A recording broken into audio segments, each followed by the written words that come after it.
It's really kind of exciting for me to see the evolution of higher education in this community, not only because I am an educator, but also because those of us who've lived here a long time remember Manatee Junior College. And then we remember Manatee Community College, and we remember our beloved Sarah Pappas, who's with us today. So let's have a and we remember the last few years. So, and during those years, I had the privilege of working at USF Sarasota Manatee for Dr. Guilford. So I have to say that I have loyalties. Being very transparent here, I loved it. I love USF Sarasota Manatee, and I have long loved what I used to know as Manatee Junior College, which provided opportunities for students in our community for so many years that otherwise could never have started their higher education career. So it's a real exciting time to bring together these two outstanding educators, Dr. Probstfield, who has taken over as president of State College of Florida, and Dr. Guilford, the regional chancellor for USF Sarasota Manatee, who has overseen a lot of change and development of that campus in his tenure. So it's an honor for me to introduce them both. They'll speak to you a little bit. We're hoping for a lot of good questions and dialogue, so if you took the trouble to get here, you're still damp, just get up to the mic and express yourself. So I do everything in alphabetical order when there's no other particular logic, so we're starting with Dr. Guilford.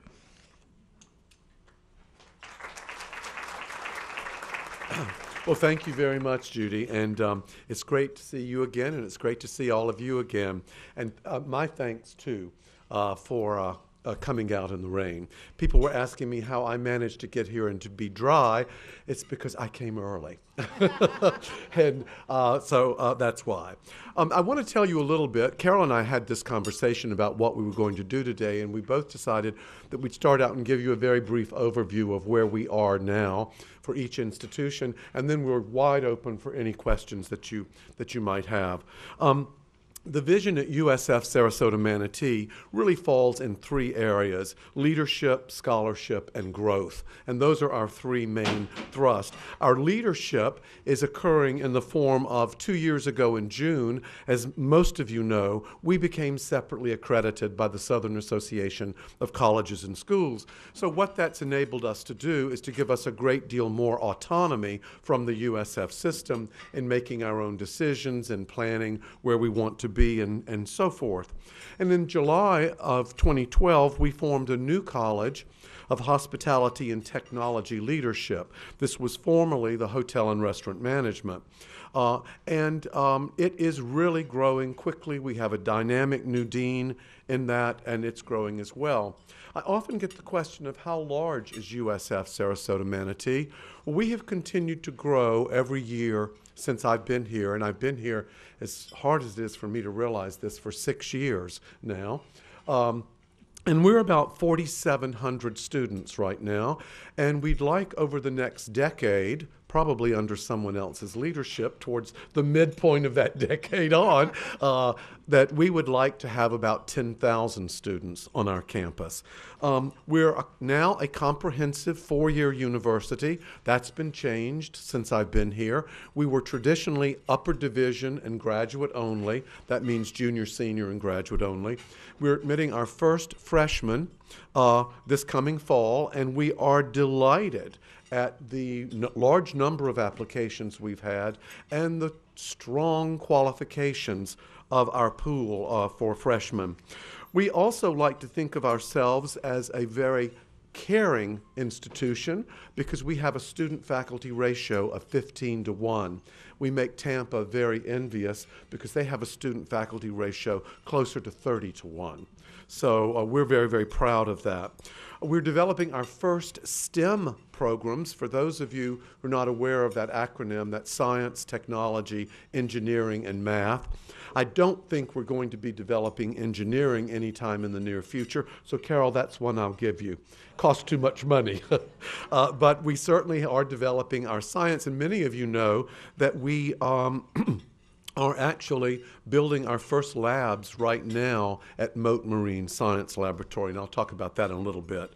In terms of our growth, we've partnered with a number of people. We have a great partnership with Lifelong Learning Academy, with Mote Marine, with our alumni societies, the Jewish Federation of Sarasota Manatee. We also have agreements with Mote, which allows us to develop our first science labs, and then to appoint some of the Mote scientists to our faculty. And then we're also working on a program called Take the Boat to Mote, which would be having a water taxi from our campus directly across the bay to Mote Marine. Don't you think that'd be very appealing to 18-year-old freshmen? I think it will be too. Right. And I'm also pleased to say that with Foley Bryant Architects and Willis A. Smith Construction, they have done the work on our science labs, and they should be fully operational by fall of 2013, and we know that. They will be. I understand they're coming along very well. Great. That's wonderful. We also have a partnership with USF Health, and this will assist us in developing our Center or possibly College of Wellness and Longevity. And with this are emerging medical biology degrees, new research, and a variety of new health-related degrees for our students. Of course, our relationship with State College of Florida always remains strong. And last night it was the best thing. Carol and I were sort of saying goodbye to our student ambassadors who were leaving. And I said, now where did you start? Because remember, we haven't admitted our first freshman until this coming fall.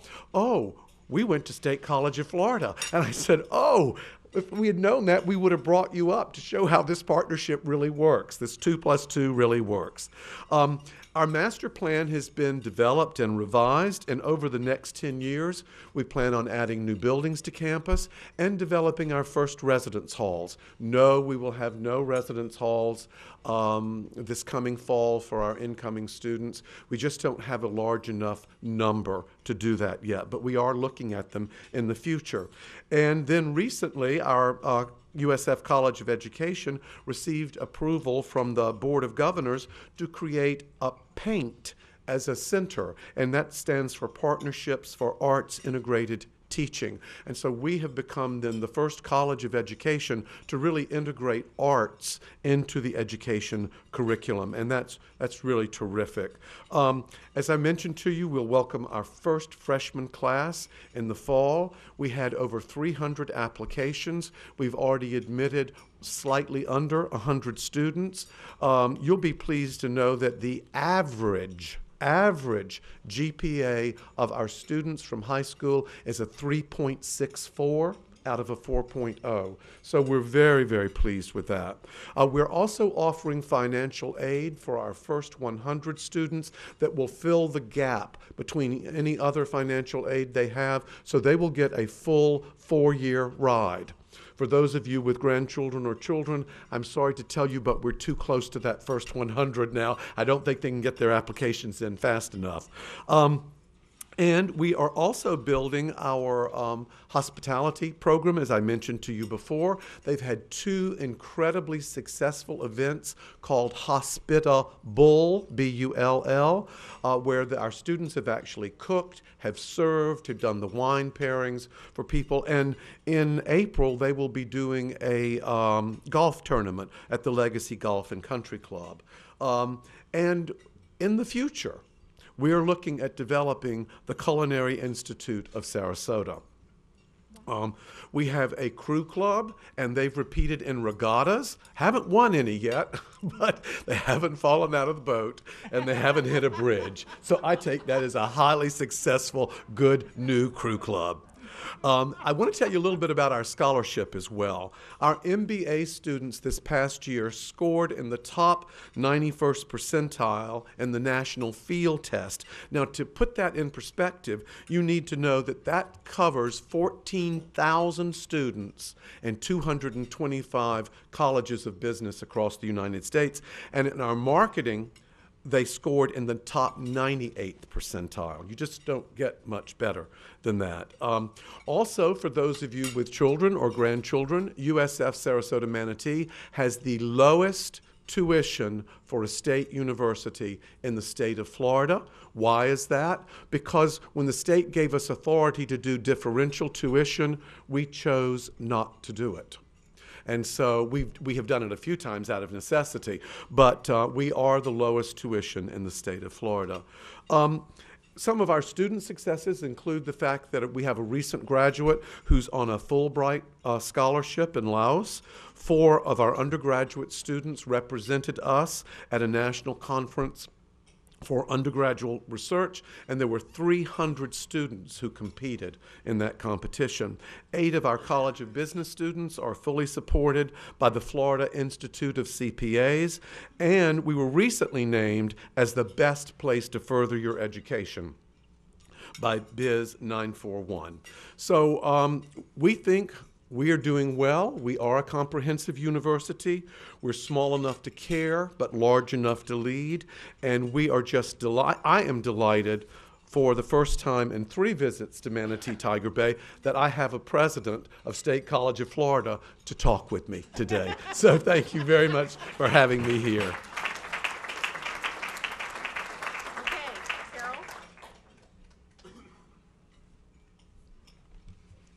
Well, it's storming outside, but it's not storming in here. I'm very happy that Arthur has welcomed me so warmly to the community with the reception last night and as a mentor and a friend. I want to tell you a little bit about the State College of Florida and what's going on at our institution, and then some of the collaborative things that we're working on with USF. As you know, the State College of Florida was founded in 1957 and as such is the largest and oldest institution of higher education in this area. We now have over 40,000 graduates, and if I might, I see a show of hands of those who went to MJC, MCC, or SCF, or children, so on and so forth. Wow, that's great. Thank you. Glad you're here and glad you stayed in the community, which is why our relationship and our 2+2 program is so important with USF. The students have educational opportunities to complete their 4-year degree right here in their community so they can stay here and thrive here and be part of the fabric of our local area. We have about 27,000 students annually that we see at the State College of Florida and another 14,000 that are part of our professional development and personal enrichment programs. One of the things that makes us unique and different from our partners down the street on the Highway 41 is our open access policy as an institution. That means anybody who acquires a GED or a high school diploma can come to the State College of Florida. And that's important because that provides opportunities for a lot of young people that may not have those opportunities elsewhere. That does generate a bit of a concern in my mind when there's talk about defunding developmental education at the state level, because that's so important to a lot of the young people that come to our institution, when 56% of those people that come that take the college placement exam place into some level of developmental ed. The average age is 26 at the State College of Florida, so the comment about developmental ed really is not meant to be an indictment of our school system, because a lot of these people have been out of school for a while. They finished high school a while ago and frankly have forgotten their algebra. If we passed a basic math test around here and asked everybody to answer some algebra questions and maybe some geometry questions, I think, first of all, we'd probably all be a little bit nervous about taking that test. And secondly, we probably have forgotten a good part of what we learned in that regard some time ago, and these students are no different. One of the statistics that we really like to talk about is how our students do when they go on to complete their higher education at one of the other universities in the state of Florida. And our students have higher GPAs when they go to these other institutions than the average of all the other state colleges in Florida. So we're very, very proud of that. They also actually maintain higher GPAs than the native students at some universities in the state of Florida. So that's a result of the fact that our teachers teach. That's what they do. They don't come and work for the State College of Florida because they want to research or they want to publish. They do that, and many of them do. But they come there because they're passionate about teaching. And it's those kinds of results that we see in the GPAs of our transfer students that tell us how important that passion that our faculty exhibit is. Also, in our licensure exams, we have 100% pass rate. Actually, I can't say 100%. We have 100% in dental hygiene, OT, PT, occupational therapy, physical therapy, and radiography. We have 98.7 in nursing because there was that one student that didn't pass the exam the first time around. I imagine they're keeping a low profile right now. 52% of what we do is that AA transfer degrees. That is and always will be the largest part of what we do as an institution. 2%, approaching 2%, are our baccalaureate degrees. Now remember, you may not know this, but by statute, the baccalaureate degrees that we can offer are in the health sciences, education, and applied science workforce, to prepare people to graduate and go right into a particular job in the workforce. So we don't compete with USF. And as a matter of fact, we have a group of faculty working together on a regular basis to identify how can we do things together. What are the needs and how do we fill it, and which of us has the best position to do that? And one of the things we've been talking about recently is biology, a baccalaureate degree in biology.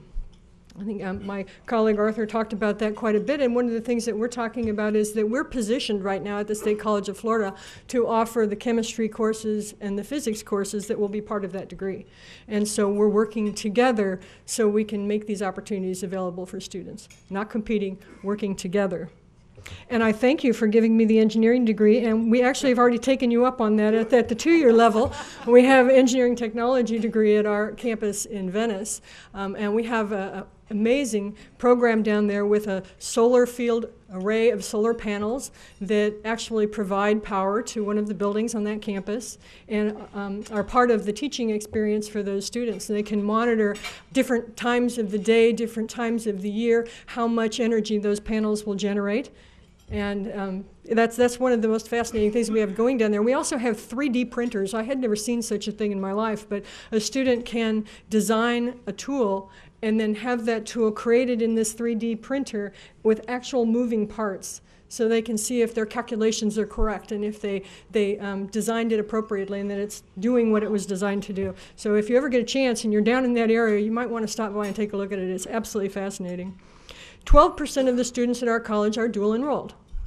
This is a program where students can, if they are persistent, can actually graduate from high school with credits toward their college degree, as many as 2 years completed if they stay on task. That's a growing part of our institution, and it's also something that gives us a little bit of concern because we do not charge tuition to those students, nor do we receive funding from the state. And as that number grows, it becomes very difficult to figure out how we continue to provide that opportunity to students.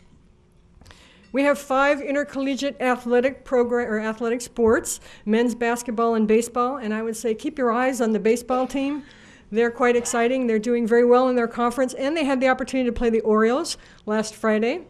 We didn't win, but we did hold our own, and I was very proud of our young men. So if you get a chance to come out and watch them play, they're quite something. And we do thank the Orioles for providing that opportunity to us. We used to have the opportunity to play the Pirates. I hope they'll allow us to do that again sometime soon. We have women's volleyball, women's softball, women's tennis. And again, keep your eye on our women's softball team and our tennis team. Both of them were state champions last year and went on to the national championship. So we're hoping we'll have that opportunity again this year. And as I said, we've had conference, state, regional champions, and we're hoping for a national championship sometime soon. That being said, what are the championships that I want to win? I want to win the state Brain Bowl championship, because I think it's important to remind ourselves that we're good. We produce good students. We produce very smart students, very successful students, and we're here to teach. And I would love to be able to demonstrate excellence at that level. I call it the Triple Crown. I want to have the delegation to the Model UN the first place delegation to come from the State College of Florida. I want the brain ball team to come to the State College of Florida.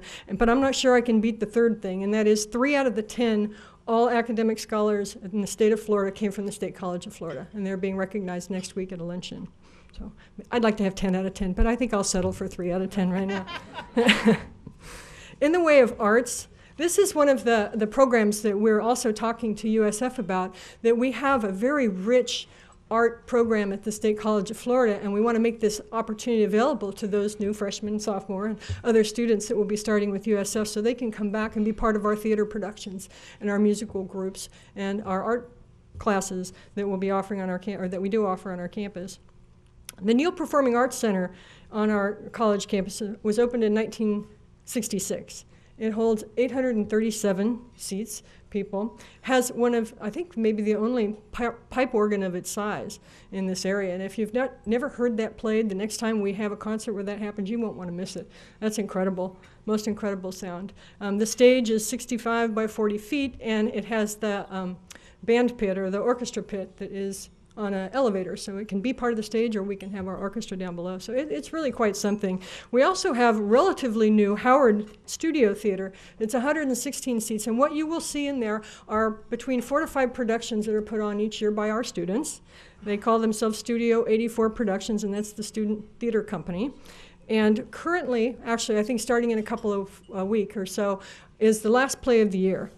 And this is a comedy. If you haven't come to see a play at the State College of Florida, you're not going to want to miss this one. It's about a woman who wants to be the national women's bass fishing champion.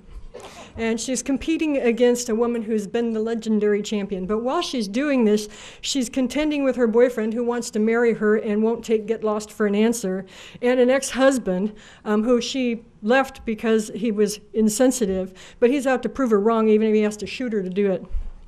So you're going to want to see that one. It's going to be a lot of fun. We also have what we call our Spring Fling.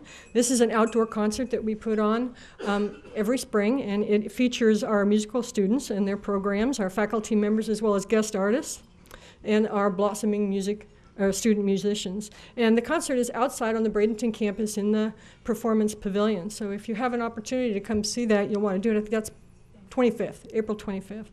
So please join us for that. Other things that we have going, our museum and our gallery. If you haven't been to the Family Heritage House, the Family Heritage House is a resource center for the study of African American accomplishments. It's actually included on the National Park Service Registry as part of the Network of Freedom, being recognized as a resource center for Underground Railroad information. Our fine art gallery is always busy with many, many different exhibits, but the one that's going to be starting soon is exhibiting the artwork of our students, the best artwork of our students over the last year. So again, if you can get to our campus and see that, one, they would appreciate your support, but also you will be amazed at the quality of what these students are producing. And again, we're looking forward to having the opportunity to invite our colleagues and students from USF to join us in these endeavors. And next year, when we have these programs, that their students will be part of the productions as well. We're working on being recognized as a museum, our art gallery as a museum. We actually have put in an application for that. And what we want to be recognized as the most innovative venue for exhibiting and viewing art in this area. So that's something that's exciting to us, and we actually do display our art, and much of it is world-class art, on all 3 campuses, here in Bradenton, at Lakewood Ranch, and also at Venice. Last thing I wanted to talk about just briefly is a little bit about the economic impact, and I know that y'all have read some of this in the paper, but we're very proud of the fact that the State College of Florida is a partner and has been a long-term partner with our area and Manatee County, and that our annual operation contributes over $300 million a year to the economic thriving community in which we're part. Translates into about 7,710 jobs annually. And our students enjoy a 15.6 rate of return on their investment for coming to the State College of Florida. Now, I would say if I could earn 15.6% rate of return, I'd probably be retired by now.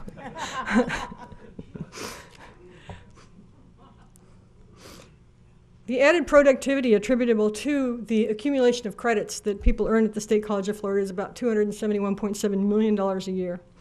And then also the savings to the societal costs, the savings to society for students achieving education, going out and adding that to their life, is about $2.9 million that we have and we enjoy in terms of improved health, reduced crime, and reduced welfare and unemployment. So we're very proud of that number. And the last thing I'd like to share with you is some of the other things that we're trying to do in collaboration with USF. I think I mentioned the 2+2 program. We've always had a very strong 2+2 program. We had a document solidifying that was signed several years ago when Sarah Pappas was president at MCC. We're trying to rework that document and have that document signed again with USF to make it official and also let the world know that that, again, to us, is the most important thing that we do.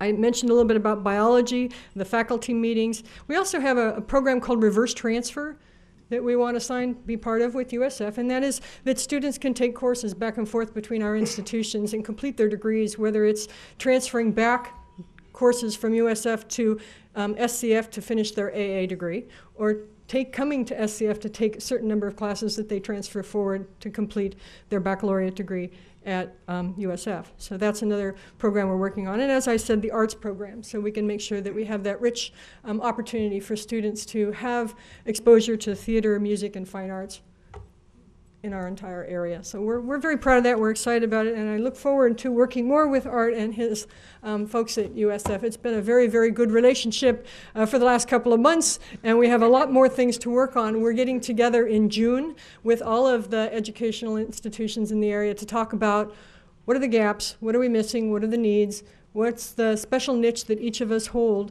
and then how can we meet some of those needs, allowing each of us to do what we do best. So more on that later. Thank you.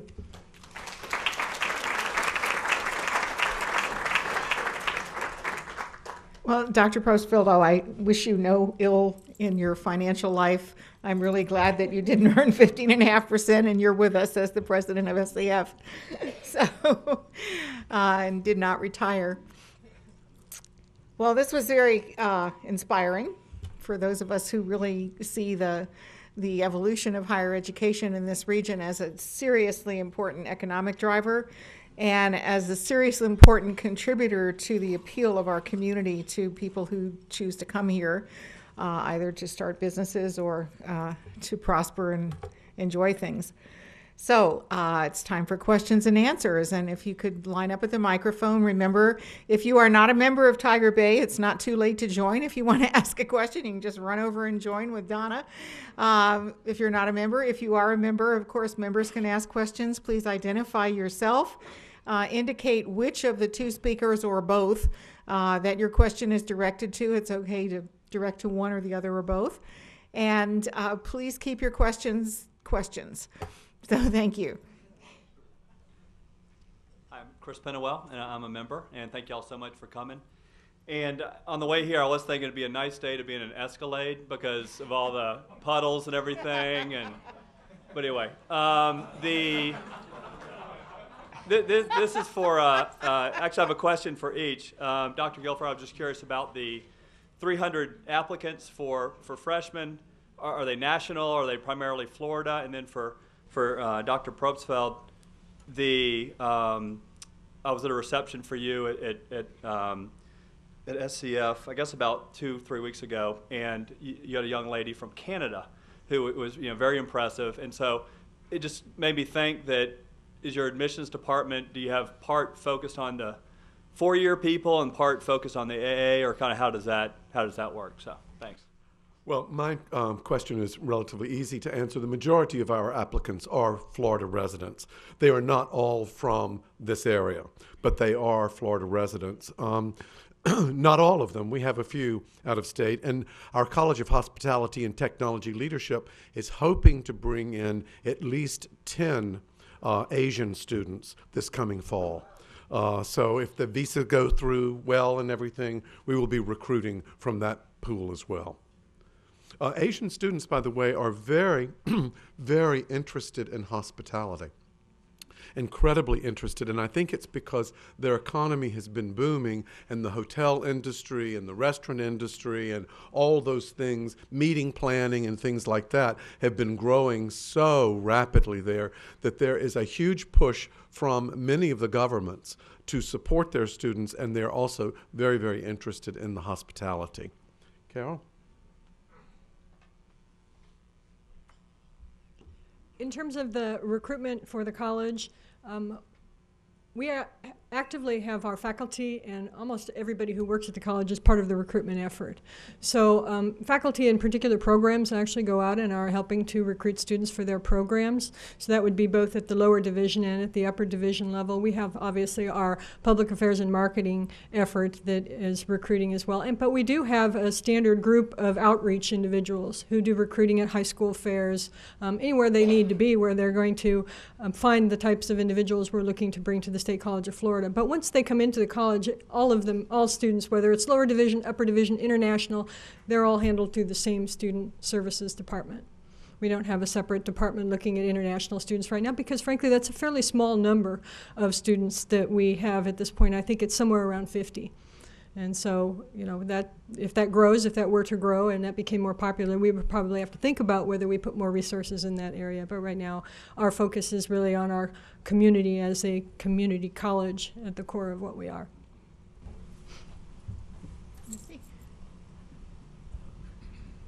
Good afternoon. My name is Misty Servia, and I am a member of Tiger Bay. And my question is for both members of our panel.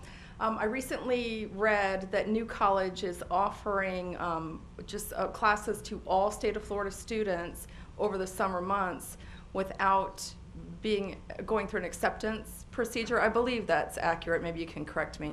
And then, so I'm wondering if your institutions are considering that same thing.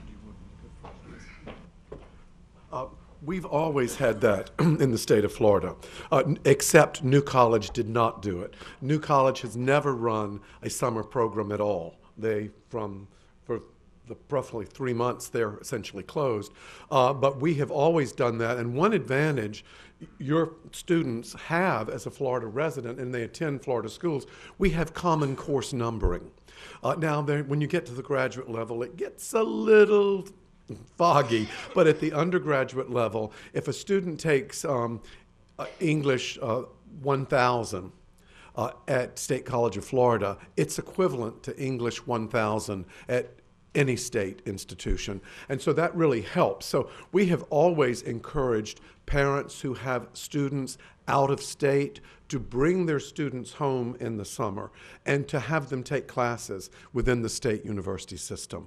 And we get a number of students who come in. Actually, we get some of our enrollees who come down, they take a summer course, they love our class size, they love the high technology we have in each and every classroom, and they stay. Or they'll come visit a grandparent and come and visit us, and they love it, and they actually stay here. Carol? Similar for the State College of Florida, we've provided year-round programming for students for quite a long time. And many of the students that come to the State College of Florida are working adults and looking to accelerate getting that degree or that certificate or whatever it is that they're working towards. So providing that option is something that has always been very, very popular. We're looking now at other models where we might actually have shorter class terms within the longer traditional 16-week term to help people accelerate through the programs as quickly as possible. I think one of the things that might be behind the idea of students being able to move back and forth seamlessly is creating one application for that kind of transient student who does want to come to the State College of Florida, for example, in the summer and take 2 classes and then go back to UF during the regular school year. And doing that in such a way that they don't have to complete all of the traditional application documents to make that happen. So we're trying to streamline that somewhat so students can have those opportunities, whether it's at 2 or 3 or 4 different institutions. The only complicating part on that is our accreditation standards that say a certain amount of your coursework has to be done at your institution in order to offer the degree. So there's a little bit of working through all that and sorting it out that still remains to be done, but we are trying to make things as easy as possible for students. Ben? Good afternoon. My name is Ben Bacher, and I'm also a Tiger Bay member. Thank you both for being here today. I guess my question kind of piggybacks on Misty's.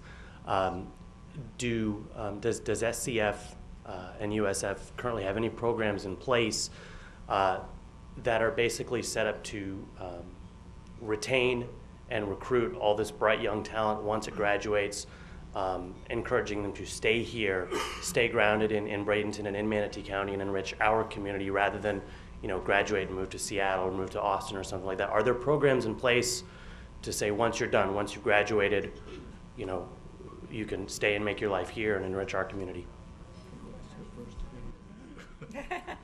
I'm trying to be a gentleman, and I'm always whispering, would you like to go first? To answer your question, yes, we do. We have a whole office that does nothing but place students in non-educational internships. Now, when I say educational internships, I'm referring to the College of Education, because we've all known for a long, long time that those individuals have to do an internship. But we place arts and sciences students, we place business students, we place accounting students, and what we have found is that when they're placed in an internship, they are far, far more likely to remain here. And then we have an office that will also work with our recent graduates and even alums who come back to us and ask for help. We will place them and refer them to various jobs in this area. We also firmly believe that by us offering freshman, sophomore classes and becoming a 4-year comprehensive institution, again, as Carol has pointed out, this isn't competition. We're still going to get the lion's share of our students transferring in. I mean, if you look at Tampa, 60 years later, they still get the lion's share. Tampa restricts their freshman enrollment to only about 4,000. But we believe very strongly that we will tend to keep some of those students here who wanted to go immediately into a university but had no choice. So they had, at a minimum, they had to go as far away as Tampa or Florida Gulf Coast or Central Florida because they had no option here. So we really feel very strongly that that will also help. Now, only time will tell that, for sure. But we do know that young men in particular, if they go away to school and fall in love, they're likely to follow their loved one wherever she might go. We easily follow people around.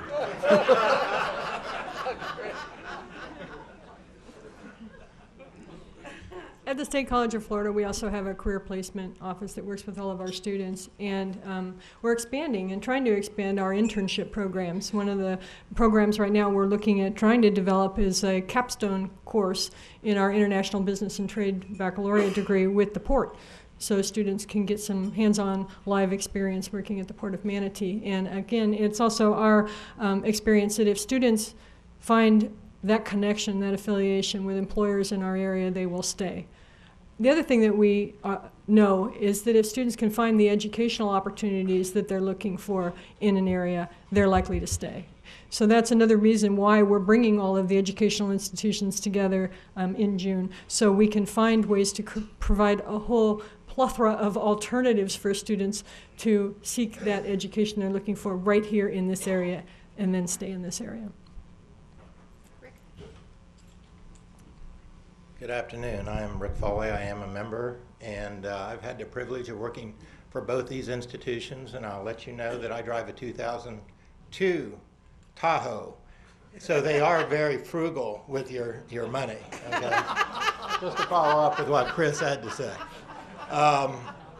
Anyway, I think one of the questions I have for both of you are any programs that you may have with MTI or SCTI that would allow somebody. My partner actually started out at MTI and got inspired, and now he's leader in the community, and we've been around for a long time. And he came back, and one of the things that I see is the opportunities for there are people that quite honestly don't know their career path in high school, so they start out there, and that's where I see a holistic sort of program being there that goes clear down into the high schools and things. So anyway, I'd like to hear your comments on that. Yes, we do have several programs that we refer to as a 2+2+2, and those would be students who are going to MTI who might want to come to us. Frequently, if they're in the culinary program at MTI, then we encourage them to get an AA degree, but we will also accept in some majors AS degrees. Now, they may have to take a few additional courses once they come to us, but we try to work very hard with all of our technical schools, as of course State College and Hillsborough Community College and any of the other community colleges as well. And so we do articulate and we do bring those students in.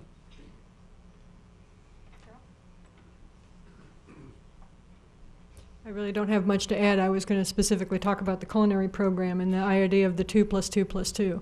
But any more of those types of things that we can do, we're open to and ready to have those conversations. Rusty? And IT as well, that's right. Jane. I'm Rusty Russell. I'm a member here from as long as it's been here. I'd like to address to USF. I spent 18 years on the Crosley Foundation Board, and when we first started and the county bought the Crosley estate, Larry White had been working with USF leadership to set up a hospitality program and work with the Crosley estate, and I just wonder if that is still being pursued. Yes, it is. Not to the fullest extent that I think we could pursue it. If I had my wish, we would take over and be the managers for your social activities at the Crosley Estate and also be your culinary program for the Crosley Estate. We've not gotten to that point, but we do take our classes down and interact with people who work for Manatee County and the Crosley Estate to talk about event planning and so forth. But as I say, I would like for that to even be stronger than it is now. I would really like to see us move in that direction. I'm sure you're aware that there has been some discussion by the county to develop a piece of the Crosley estate into a trendy boutique hotel. So there would be a place where the performers could stay when they were there, or a place where we could attract weddings and so forth. We have been approached with being a full partner to run that hotel, should it ever come to be. Of course, you know, it's a lot of big ifs there, but my dean of hospitality would like nothing more than to partner with a hotel or a facility like Crosley.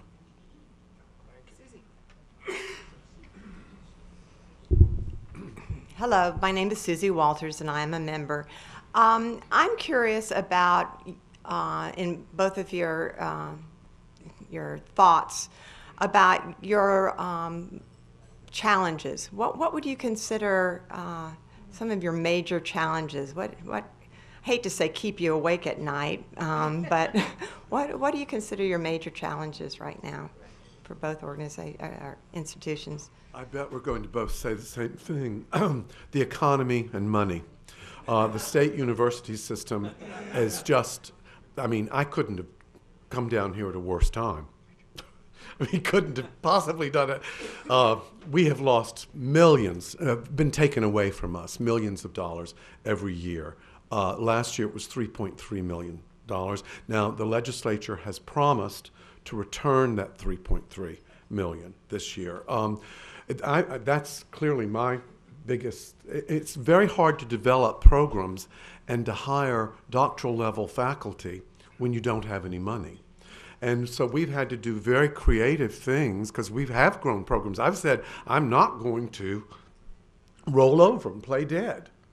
And so we've used, Jane could tell you, I'm smiling because she's been very creative in that as Dean of Arts and Sciences. We've used carry forward money, money that wasn't spent for some other purpose, and we had it there. We've hired faculty on it. Now, the problem that I have is I can't hire tenure earning faculty on carry forward. Because it's carry forward this year, it may not be there next year.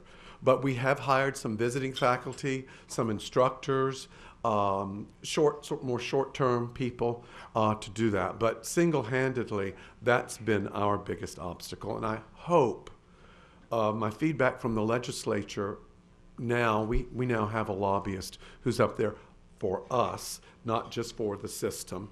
And he's telling me that things are looking more positive this year for all of us.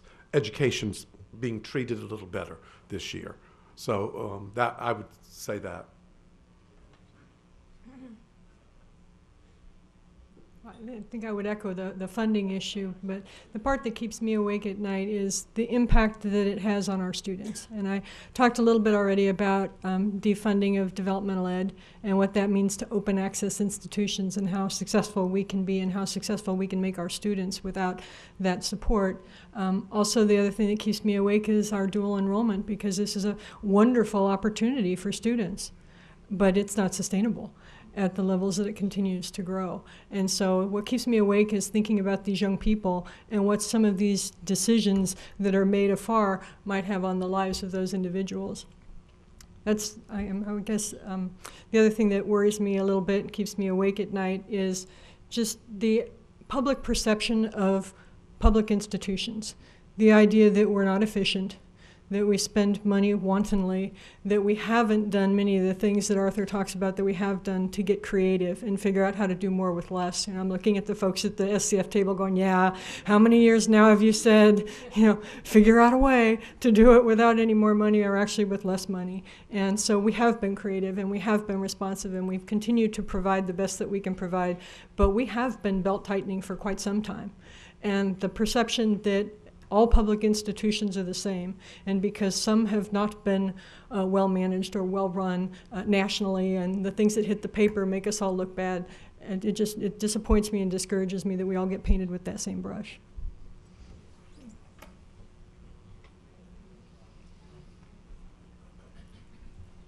Aha! I was wondering. I knew there was somebody else coming. Hi, my name is Julia Steele, and I am a member. And my question, I guess, is for both of you, but over the last 10 years, we've heard the expression an educational corridor, and we all know that partnering and collaboration is what needs to happen in all industries, including higher ed. So my question to both of you is, in what ways are you working with Ringling College, New College, or any other educational institutions in the area to make it a place where people want to stay here and get their education versus go off and maybe come back or whatever, that this is the place they begin and end their education and hopefully work? Well, Carol has mentioned to you already, and it was in my notes, I just somehow skipped over it, that we do have an advancement rather than a retreat in which all of the educational institutions of higher ed are getting together in July for 2-day workshops with one another. We didn't want it to be facilitated because we wanted to talk about our own programs, and we're each taking probably our chief academic officer with us, and either another faculty or another administrator with us to discuss that. So that's one way that we're doing that. We reached out to Ringling College through our College of Business and said, you probably really don't want to start hiring business faculty to offer some business courses, because the price that you pay for business PhD faculty versus an artist would be like this. And why don't you just use our College of Business courses? Because we could have worked the tuition out. At first, Larry's response was, oh no, we can't, the tuition's too different. And I said, well, just pay us our tuition, you keep the rest, because our tuitions are like this. But that hasn't worked. And I'm sorry, that would have been a beautiful partnership. And it didn't work out because I would have had PhD faculty teaching his artist the business courses and the development and so forth, rather than master's level business faculty doing that. But I think there are many ways. I mean, we could just go down a list of the partnerships that we have between State College and us. And I really do think that, a recession's a bad thing, but it's really a good thing when you do have to tighten your belt a little bit and you begin to look around you to find out what you can do. I mean, I don't think I would have created the partnership as strongly with Moat that you're currently working on if I had had all the money in the world. I would have just built labs right on campus. I wouldn't have to worry about transportation. I wouldn't have to worry about MOUs and things like that. But as it worked out, I really think that's a partnership that's going to really strengthen this whole area, because I think we'll get Moat interns who come down for the summer and say, this is really pretty good. If I went to USF Sarasota Manatee, I could be out here at Moat working all year long rather than just in the summer. So, but I do really believe that if Carol and I and Larry Thompson and Don O'Shea come back sometime next year, we'll be able to map out a whole lot more that just after having been together and really talking about this. This change in leadership is been very positive. It really has. And I think Don O'Shea, if you haven't met him, he's a really nice man, really comes in not as a mathematician, which he is, he's a brilliant mathematician, but really comes in with this good sense of he wants to reach out now for the first time. And I think that's a very good thing for the community.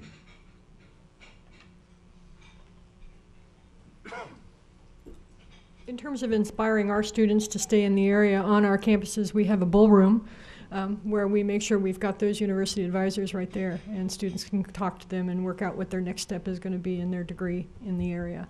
So that's kind of our commitment in that regard. And also, I would say one of the things that my colleague Arthur has put together is this Artist to Teacher program that's working with USF students, with SCF students who have their first 2 years, but with a solid basis in the arts, to transfer to USF to get their teaching degree. And the same thing with Ringling, that their students, their first year students or their artists would transfer to USF to finish their teaching degree. So we're trying to provide lots of alternatives for students to choose from. Okay, this is going to be the last question. Clayton? I'm Clayton Robertson, and I am a member of Tiger Bay Club. I think, Dr. Guilford, this is perhaps more directed to you. I understand that USF is going to be USF Manatee Sarasota. No, just kidding. In any event. No, a lot of educational institutions have embraced sustainability programs for their campuses. USF USF Tampa has one. Has either of these campuses considered sustainability programs for either State College of Florida or USF Sarasota Manatee? We certainly have, and our students demand it. Now, let me tell you a funny story. We've had recycling bins, and we have a paper recycling in every office, and then we have cans and bottles recycling in several spots. And our student government came to me last year and said, we have a complaint. I said, well, what's your complaint, or what's due? And they said, we stayed late and we saw the custodians taking the recycling paper and just dumping it in the regular receptacle. Well, that didn't happen again. I'll tell you that. That did not happen again. But we are very interested, and one of our new PhD hires is a botanist by education, and she's very, very interested in environmental science policy as well. So yes, and we're in the perfect climate location for that. I mean, we've got wetlands, drylands, beaches, deserts. We have most everything here. So I think that we're very much moving in that place. And the young students today are demanding it. They're just simply demanding it. They don't want this to continue to be a throwaway society.